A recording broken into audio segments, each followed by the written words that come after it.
Uma boa noite a todos. Nós estamos aqui no templo da Igreja Batista Aliança, em Ponta Grossa.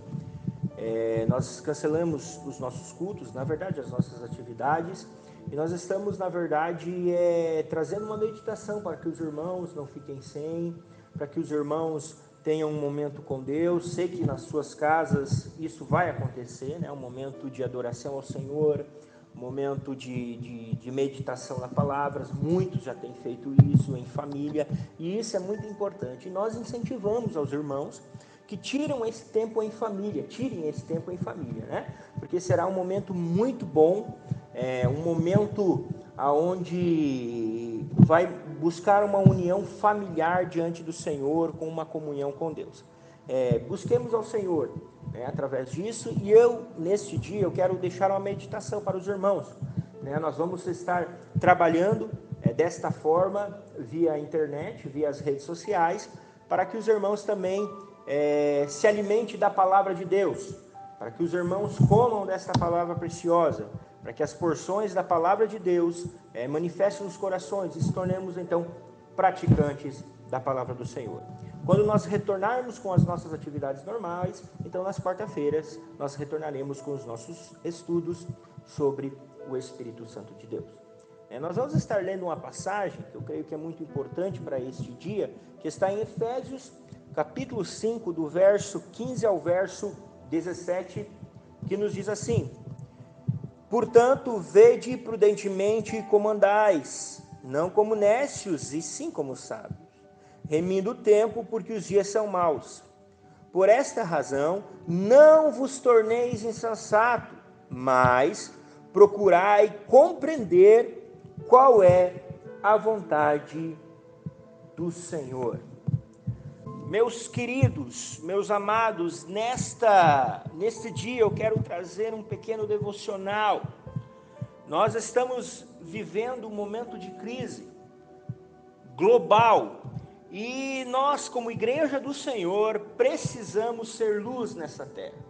A palavra do Senhor nos diz que nós temos que ser a luz para que vejam as nossas obras e nós glorifiquemos o nosso Pai que está nos céus. Então nós precisamos neste momento, como igreja, como corpo do Senhor, nos unirmos para entender qual é a vontade de Deus nesse momento. Mas veja o que diz o verso de número 15: portanto, vede prudentemente. Prudentemente, prudência, traz a ideia de nós andarmos com cuidado. O crente, ele não pode andar de qualquer jeito. O crente foi chamado para andar de uma maneira santa. E aqui, o que Paulo está querendo dizer é que quando fala para o crente, ele não está querendo só dizer para a liderança, mas está colocando todos os cristãos para andar de uma maneira santa. E a palavra do Senhor nos fala também em 1 de Pedro 1,16, sede santos porque eu sou santo. Então nós somos chamados para andar de uma maneira santa, ou seja, separado do pecado. Abraão, quando foi mandado para a terra dos cananeus, uma terra difícil, Abraão, por mais que estava lá, ele vivia separado. A sua conduta era uma conduta diferenciada, uma conduta santa. E nós vivemos num mundo corrupto. Nós vivemos num mundo onde tem se perdido, e a nossa conduta diante desse mundo tem que ser uma conduta santa, uma conduta de luz, para que eles vejam a diferença de nós cristãos. O texto continua dizendo assim: vede prudentemente como andais. A palavra andai aqui literalmente é andar estreitamente acerca da nossa vida. Leve estreitamente todas as coisas que vocês têm praticado, o bom testemunho, a vida, porque, irmãos, olhando para isso, eu posso citar, se eu não me engano, não sei se foi Martinho Lutero, quem foi, que se for necessário, fale de Cristo. Por quê? Porque o nosso testemunho conta muito para a conversão de pessoas que não reconhecem que Jesus Cristo é o Senhor. Então a nossa maneira de andar tem que ser uma maneira prudente, com toda a prudência, Paulo está ordenando aos seus leitores que se mantenham bem perto dos princípios que governam as suas vidas, bem perto dos princípios que vivam. Salmos capítulo 1, verso 1 nos diz assim: bem-aventurado o homem que não anda no conselho dos ímpios e não se detém no caminho dos pecadores, e nem se assenta na roda dos escarnecedores, pois o seu prazer está o quê? Na lei do Senhor, e nesta lei ele medita de dia e de noite. O nosso prazer tem que estar na lei do Senhor, a nossa conduta tem que estar na lei do Senhor, a nossa vida tem que estar na lei do Senhor, cumprindo esta lei, a regra, vivendo essa regra. E a lei do Senhor, ela não é pesada, ela é leve. E nós temos que obedecer de uma maneira sábia, com toda a sabedoria, e não como nércio. Nós não somos chamados para viver no inércio, e aqui inércio não traz uma ideia de uma limitação intelectual, mas sim viver uma vida na incredulidade. Não é isso que nós somos chamados. Provérbios capítulo 1, verso 7 nos diz assim: o temor do Senhor é o princípio do saber, mas o insensato despreza a sabedoria.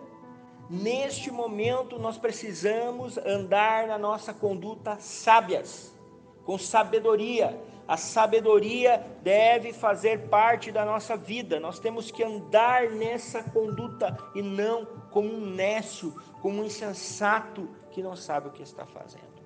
Então nós somos chamados para andar com prudência. Nós somos chamados para viver com essa prudência. E precisamos então caminhar, andar neste momento de crise. E como? Remindo o tempo. O remir esse tempo, né? Aqui a palavra remir, né? Remir o tempo, traz a ideia de algo que é comprado possui um sentimento de resgate. Que sentimento foi esse? Quando nós nos voltamos a Gálatas capítulo 3, verso 13, nós vemos claramente, e Gálatas capítulo 4, verso 5, que Cristo nos resgatou da maldição da lei, ou seja, Ele nos comprou da maldição da lei. Para quê? Para que nós possamos viver uma vida cumprindo os propósitos de Deus, aproveitando e vivendo uma vida de adoração somente ao Senhor, no serviço a Ele. 1 de Pedro, capítulo 1, verso 17, nos diz assim: julgando segundo as obras de cada um, portai-vos com temor durante a vossa peregrinação. O cristão conhece a Deus. O cristão sabe quem é Deus e sabe que será julgado segundo as suas obras. E nós fomos chamados nessa época para dar frutos, remir o tempo. E nós temos que nos comportar como frutos santos diante do Senhor e diante dos olhos dos homens. Como? Se submetendo à palavra de Deus. Paulo, na carta aos Romanos, e eu quero até ler para que os irmãos entendam, no capítulo 13, do verso 1 e o verso 2, diz assim: todo homem esteja sujeito à autoridade desses superiores, porque não há autoridade que não procede de Deus, e as autoridades existem e foram por ele instituídas, de modo que aquele que se opõe à autoridade resiste à ordenança de Deus, e os que resistem tratarão sobre si mesmo condenação. O apóstolo Paulo aqui, ele é muito claro naquilo que ele está falando. Ele fala que nós devemos nos sujeitar, e aqui literalmente traz a ideia de uma obediência absoluta de um soldado ao seu comandante. Nós devemos o quê? Nos submetermos toda a autoridade. Aí você deve estar pensando, né? Mas, peraí, pastor, nós devemos submeter a autoridade, mas e se essa autoridade é contra a palavra de Deus? Não, acalma o teu coração. Se as autoridades submeter a palavra de Deus, então nós temos que ficar com a palavra de Deus. Lembre-se, nós somos peregrinos e forasteiros aqui. Nós temos que sempre combater o bom combate. Nós sempre temos que pregar a palavra de Deus, né? Não me envergonhe do Evangelho, porque esse é o poder de Deus. Porque a palavra da cruz é loucura para o que se perde, mas para nós é o poder de Deus. Mas quando nós nos voltamos, e nós vemos referência que quando a autoridade quer colocar a palavra de Deus fora, nós temos que ficar firmes. E se nós olharmos em Êxodo capítulo 1, verso 17, nós vemos que as parteiras não obedeceram ao decreto do rei. Nós podemos pegar outro exemplo de Daniel, no livro de Daniel, quando Sadraque, Mesaque e Abednego, eles não se submeteram à adoração à estátua e foram jogados na fornalha de fogo. Nós podemos pegar em Atos capítulo 4, verso 19, que o próprio apóstolo diz, olha, é melhor obedecer a Deus do que os homens. Mas irmãos, sejamos prudentes, sejamos sensatos. As nossas autoridades não estão pedindo nada mais do que nós nos guardarmos.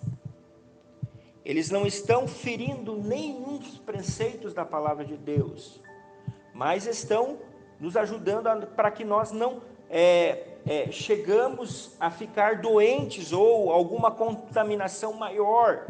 Eles estão pedindo para nós nos resguardarmos, né? A gente tomar alguns cuidados não está querendo dizer que nós não confiamos em Deus, não está querendo dizer que nós não somos guardados por Deus, mas nós vivemos nesse mundo. O nosso corpo ainda é um corpo pecador, nós recebemos doença, não temos o corpo glorificado, até porque ele nem terminou toda a boa obra. Não sei se isso virá com o arrebatamento da igreja, não sei se isso virá com a vinda de Cristo ou com a morte, mas enquanto nós estamos aqui, nós precisamos nos resguardar. E então essas autoridades têm pedido para que nós nos resguardemos, e nós devemos fazer isso. Nós devemos, neste momento, como igreja do Senhor, entendermos que é o momento de nós sermos luz e dar bons frutos, para que o bom testemunho façam que essas autoridades, pessoas que não conhecem a Cristo, reconheçam que Jesus Cristo é o Senhor. Então, nós devemos colaborar, viver e mostrar que nós somos diferentes e que nós temos a luz verdadeira. Então, nós, como igreja, precisamos orar ao Senhor, buscar ao Senhor, nos colocar diante de Deus para que essa pandemia, que esse coronavírus saia, se afaste e que nós consigamos daqui para frente, através desse resguardo, depois de um futuro bem breve, pregar a palavra de Deus, exercer o nosso ministério com sucesso para que glorifique o nosso Deus que está no céu. Eu quero ler ainda Efésios 5,17 dizendo: por esta razão não vos torneis insensato, mas procurai compreender qual é a vontade de Deus. Aqui, o insensato não é a mesma coisa que está no versículo de número 15. Aqui o insensato, ele traz a ideia de uma ausência de sabedoria, não em pensamento, mas sim numa conduta estúpida e imoral na maneira de agir. Então nós precisamos ter uma conduta correta na maneira de agir. Então nós temos que agir nesse exato momento com prudência. E, irmãos, tem um texto na palavra do Senhor que se encontra em Tiago, capítulo 4, do verso 14 ao 17, que é muito interessante. Nos diz assim: vós não sabeis o que sucederá da manhã, que é a vossa vida? Sois apenas como neblina, que aparece por um instante e logo dissipa. Em vez disso, deveis dizer: se o Senhor quiser, não só viveremos, como também faremos isto ou aquilo. Agora, entretanto, vós jactanciais da vossa arrogantes pretensões. Toda jactância semelhante a essa é maligna. Portanto, Aquele que sabe que deve fazer bem e não faz, nisso está pecando. Bem, nós somos como a neblina. Nós somos algo que vai e dissipa. Então, meus irmãos, vamos nos cuidar. Porque hoje estamos aqui, amanhã não saberemos. Que Deus nos abençoe. Que esta palavra possa edificar a sua vida. Que esta palavra possa dar a graça, a direção e o conhecimento e a prática. Domingo, nós estaremos às 19h30, trazendo também uma breve meditação para que os irmãos sejam alimentados da porção sagrada. Vamos orar, agradecendo a Deus e pedindo a ação do Espírito Santo em cada vida. Senhor Deus, do Pai, nós queremos agradecer por essa meditação pequena, que o Senhor continue dando a graça e a direção, que esta palavra seja chama em nossos corações, para então entendermos e compreendermos a Tua vontade. Não sejamos insensatos, não sejamos necios, mas sim vamos remir o tempo, vamos agir com prudência e vamos obedecer a Tua lei, porque obedecendo a Tua lei, nós vemos a Tua graça sendo manifestada em nossas vidas. Deus, te peço por cada um, te peço por cada irmão, te peço pelas aquelas pessoas, Deus, que se encontram enfermas, por causa desse vírus que tem atacado o mundo todo, que o Senhor esteja restaurando, que o Senhor esteja abençoando, dando graça e direção. E Deus, te peço pelas nossas famílias, nos dê uma noite de sono abençoada, no nome do Senhor Jesus, seu Filho. Amém e amém.